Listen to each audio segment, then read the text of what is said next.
तो नेक्स्ट जो अभी हम पढ़ने जा रहे हैं वो है आज का पेपर 2। आज हम स्टार्ट करेंगे सामाजिक स्वस्थ वृत्त। इसमें पार्ट ए में आज हम जो कवर करेंगे वो टॉपिक है जन पदोध्वंस। इसमें हम पढ़ेंगे इसकी causes, manifestations, control measures, importance of panchakarma and रसायन। पेज नंबर खोलेंगे 190।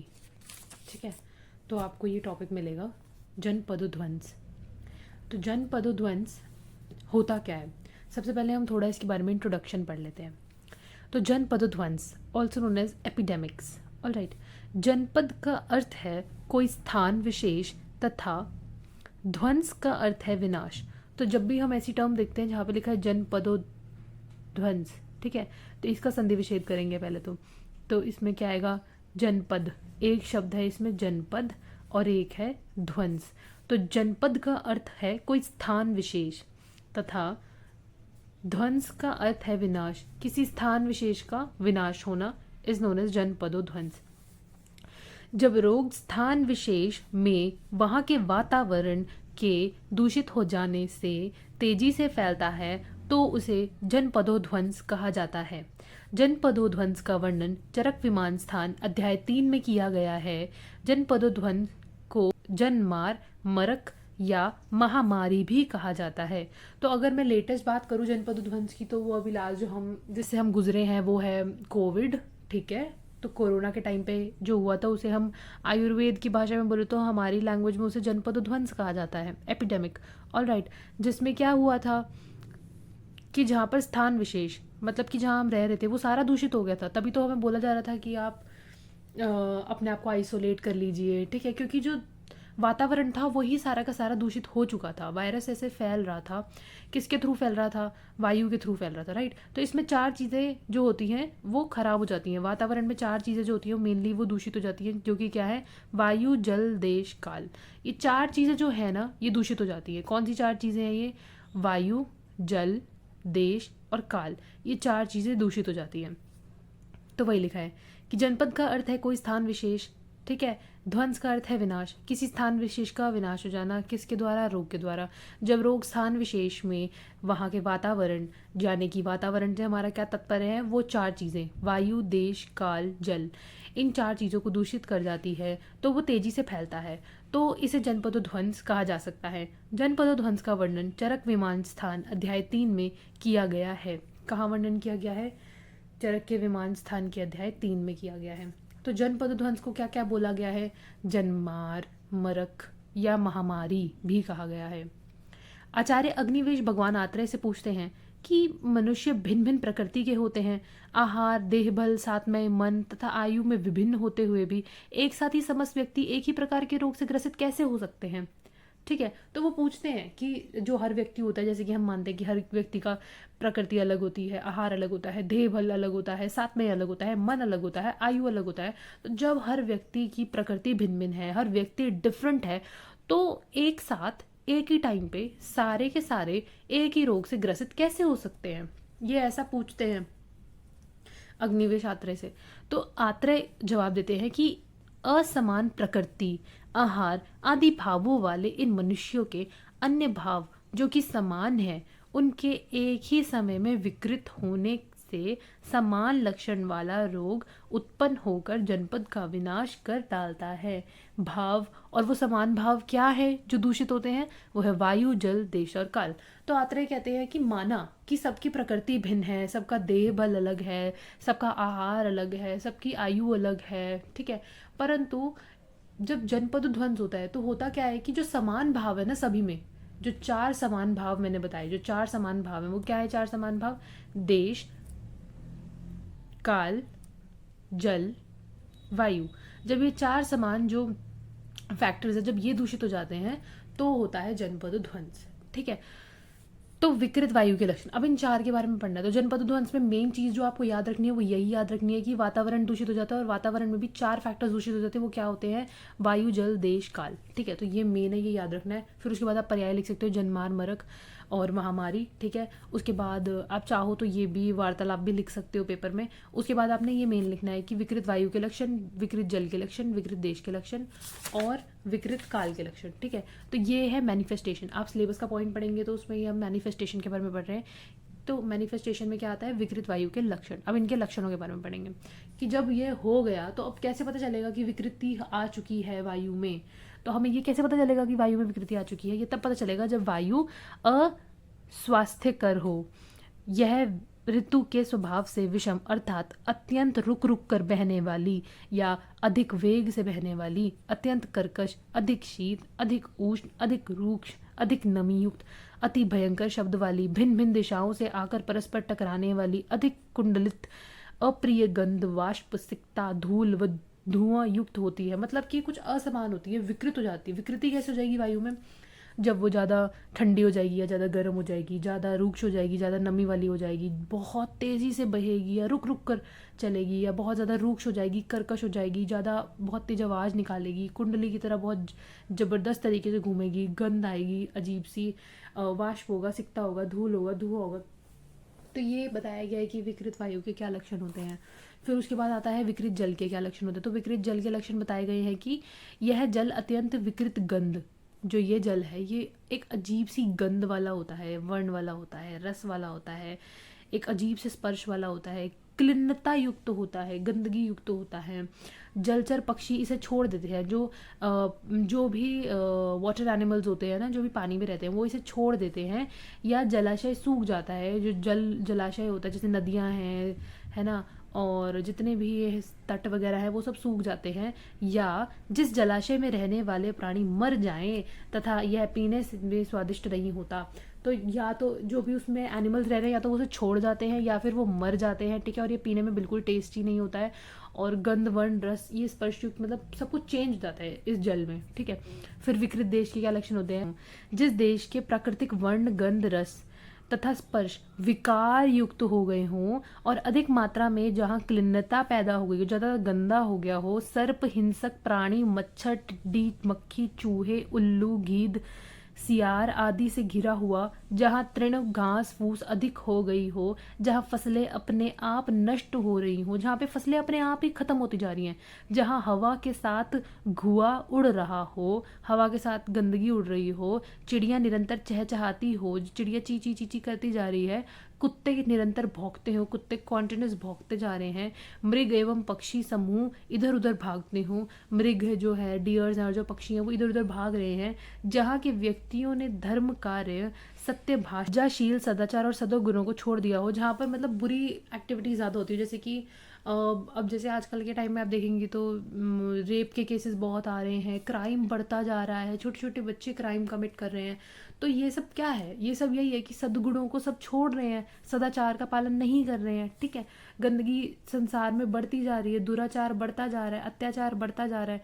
तो ये सब जो है ये विकृत देश के लक्षण है, जहाँ के जलाशय बड़ी बड़ी लहरों से युक्त हों, जहाँ निरंतर उल्कापात, बिजली गिरना, भूकंप तथा रोने चिल्लाने के भयंकर शब्द सुनाई दे, जहाँ रूक्ष ताम्रवर्ण, अरुणवर्ण, श्वेत बादलों से घिरे सूर्य, चंद्रमा तथा तारे दिखाई दे, बार बार डरे हुए, दौड़ते भागते जैसे, भय से रोते हुए जैसे, अंधकार से घिरे हुए की भांति दिखाई देने वाले एवं रोने चिल्लाने जैसे शब्द सुनाई दे। मतलब कि दुराचार ही फैला हुआ है पूरे देश के अंदर, सब कुछ विपरीत वर्ण का, विपरीत तरीके का नजर आ रहा है, ठीक है। तो वो सब विकृत देश के लक्षण हैं। विकृत काल के लक्षण क्या है, जिस ऋतु में जो लक्षण होने चाहिए उनसे विपरीत लक्षणों, अधिक लक्षणों तथा हीन लक्षणों से युक्त काल।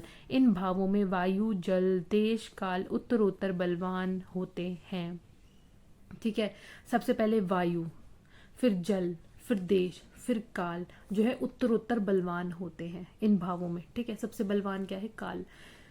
तो ये सब बताया गया है इन चारों के बारे में, ठीक है। वायु के बारे में बता दिया, फिर जल के बारे में बता दिया, फिर विकृत देश के बारे में बता दिया, फिर विकृत काल के बारे में बता दिया। काल मतलब कि जो ऋतु के जो लक्षण जब दिखने चाहिए, जैसे कि वो नहीं दिख रहे हैं या फिर वो बहुत ज़्यादा दिख रहे हैं या फिर वो कम दिख रहे हैं, तो ये तीनों ही कंडीशन में विकृत काल कंसिडर किया जाएगा। जैसे कि ऋतु तो ग्रीष्म है, जैसे कि गर्मी की ऋतु है पर ठंड पड़ रही है, ठीक है, बारिशें हो रही हैं, तो ये क्या है, ये विकृत काल के ही लक्षण है, ठीक है। फिर उसके बाद आ जाता है वायु, जल, देश एवं काल की विकृति के कारण। विकृति के कारण मतलब कि कॉजेज, ये सिलेबस का पॉइंट देखेंगे उसमें सेकंड पॉइंट है कॉजेज का। तो इसके कारण क्या है, इनकी विकृति का मूल कारण है अधर्म। तो मेन कारण क्या है सब चीज़ों का, इन सब चीज़ों का मेन कारण क्या है, मेन कारण है अधर्म, ये सब क्यों बढ़ रहा है, विकृति क्यों बढ़ रही है? विकृति इसलिए बढ़ रही है क्योंकि अधर्म बढ़ रहा है। उस अधर्म का मूल है पूर्व जन्म में किए गए असत कर्म। जो भी हमने पूर्व जन्म में असत कर्म किए उसकी वजह से क्या बढ़ रहा है, अधर्म बढ़ रहा है। अधर्म एवं पूर्व जन्मकृत असत कर्म, इन दोनों का मूल कारण प्रज्ञापराध है। और हमें 3 मेन पॉइंट्स लिखने हैं कारण में, वो है अधर्म, फिर है पूर्व जन्मकृत असत कर्म और मूल कारण प्रज्ञापराध। तो ये 3 टर्म्स लिखनी एग्जाम में बहुत इंपॉर्टेंट है, ठीक है। कारण में 3 टर्म्स कौन सी लिखनी है, अधर्म, पूर्व जन्मकृत असत कर्म, इन दोनों का मूल कारण प्रज्ञापराध है।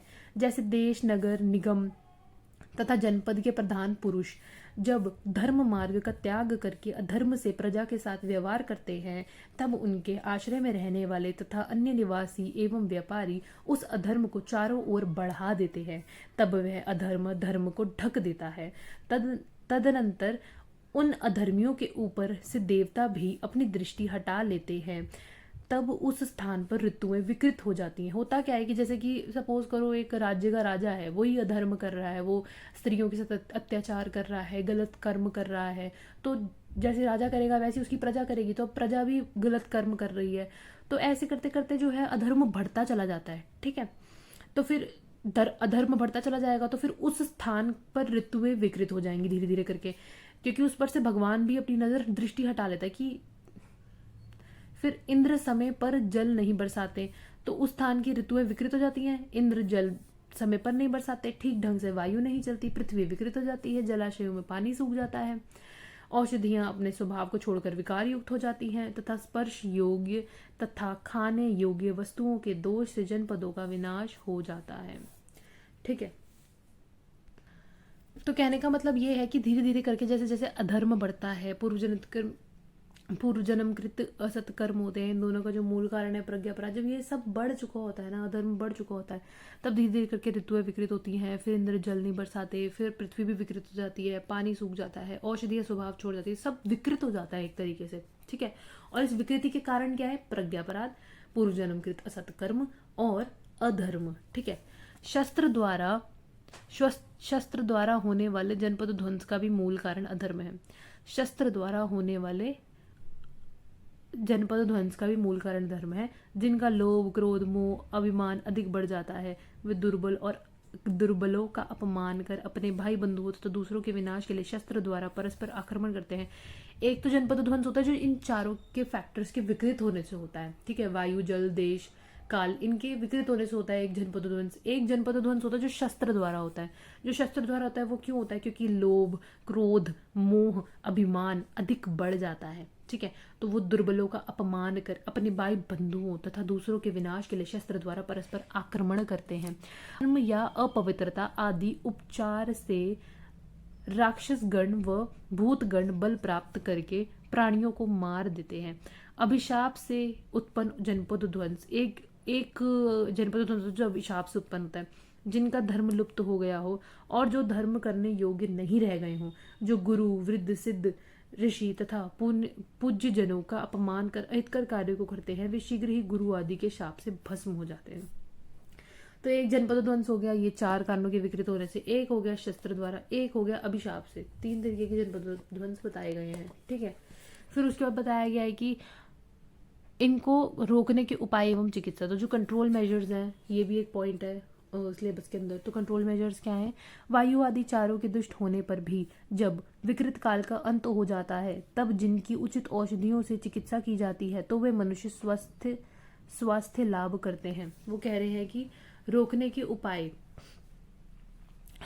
और चिकित्सा कैसे की जा सकती है, कि वायु आदि चारों से दुष्ट, अब वायु आदि जो 4 फैक्टर्स हैं वो तो दुष्ट हो रखे हैं, ठीक है, विकृति हो रखी है, तो विकृत काल का अंत हो जाता है तब जिनकी उचित औषधियों से चिकित्सा की जाती है। जिनकी उचित औषधियों से चिकित्सा की गई तो वे मनुष्य स्वास्थ्य लाभ करते हैं। इनमें संशोधन चिकित्सा श्रेष्ठ है। संशोधन कर दो तो बहुत ही बढ़िया, पंचकर्म कर दो, ठीक है। जनपद ध्वंस में रसायनों का प्रयोग, जनपद ध्वंस से पूर्व संग्रहित, जनपद ध्वंस में क्या करना है, रसायनों का प्रयोग करना है, पर जनपद ध्वंस से पूर्व संग्रहित औषधियों का प्रयोग करना है।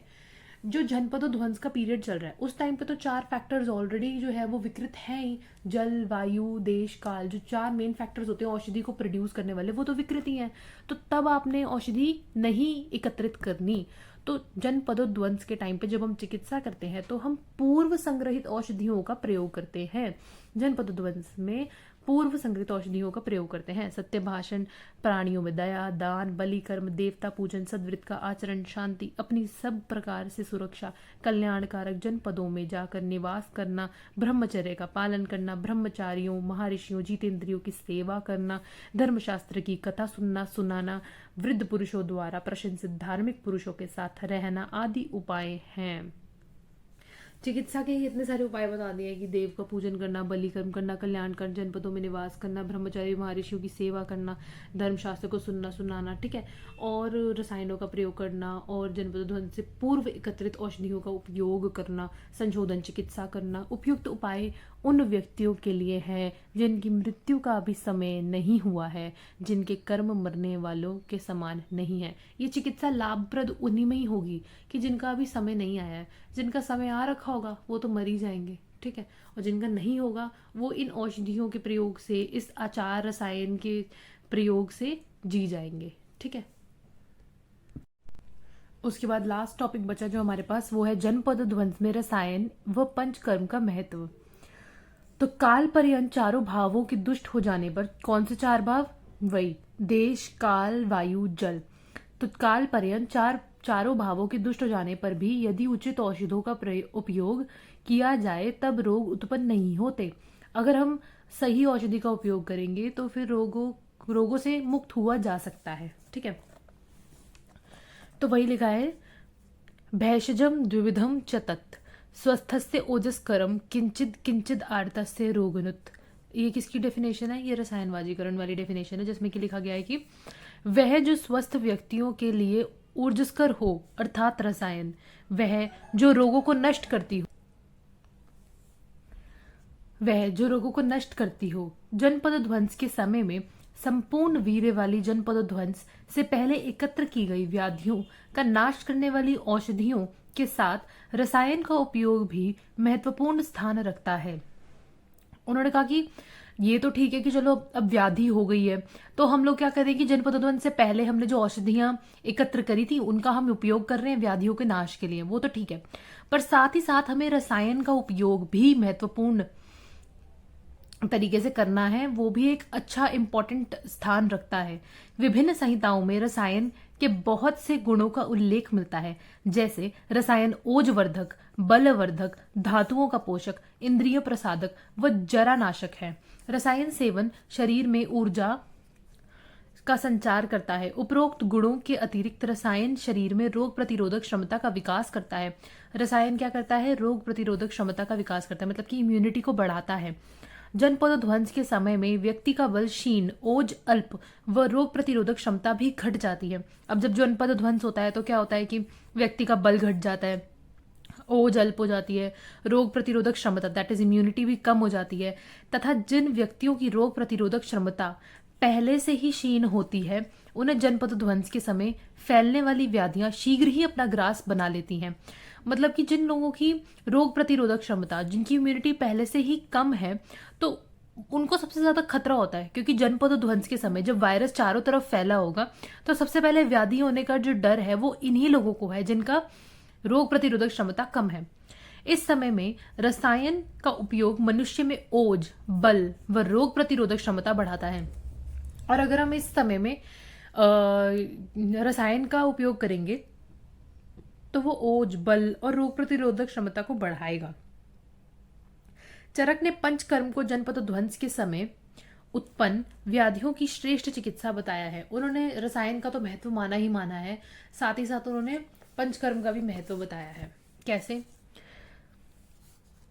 रोग उत्पन्न होने पर भी यदि मृत्युजनक कर्म व मृत्युजनक दैव की समानता न हो, ऐसे व्यक्तियों के लिए पंचकर्म श्रेष्ठ औषध है। अगर ऐसा लग रहा है कि इसकी मृत्यु तो नहीं होगी, मतलब कि कंडीशन खराब है पर ऐसी नहीं लग रही है कि मृत्युजनक कंडीशन हो, तो तब उस व्यक्ति में पंचकर्म भी श्रेष्ठ औषध की तरह काम करेगा।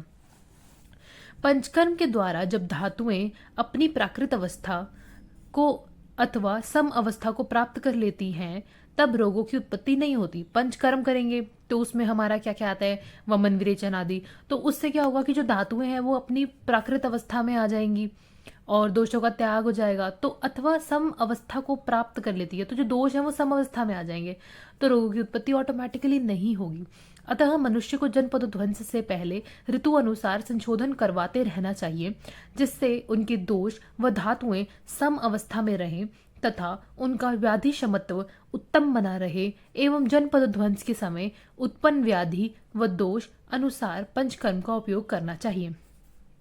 तो कहने का मतलब ये है कि हमें जनपद ध्वंस से पहले भी हमारे रेगुलर रूटीन में एक नॉर्मल रूटीन होना चाहिए कि हम पंचकर्म करवाते रहते हैं, जिससे कि दोषों का जो है वो प्रकोप ना हो, इम्बैलेंस ना हो। ठीक है, तो वही लिखा है कि मनुष्य को जनपद ध्वंस से पहले ऋतु अनुसार संशोधन करवाते रहना चाहिए, जिससे उनके दोष व धातु सम अवस्था में ही रहें, तो उनका व्याधि क्षमत्व उत्तम बना रहेगा। ऑब्वियसली जब दोषों का प्रकोप नहीं होगा, इम्बैलेंस नहीं होगा, तो जो उनकी इम्यूनिटी है वो स्ट्रांग रहेगी ही रहेगी। ठीक है, तो जनपद ध्वंस के समय उत्पन्न व्याधि व दोष अनुसार पंचकर्म का उपयोग करना चाहिए।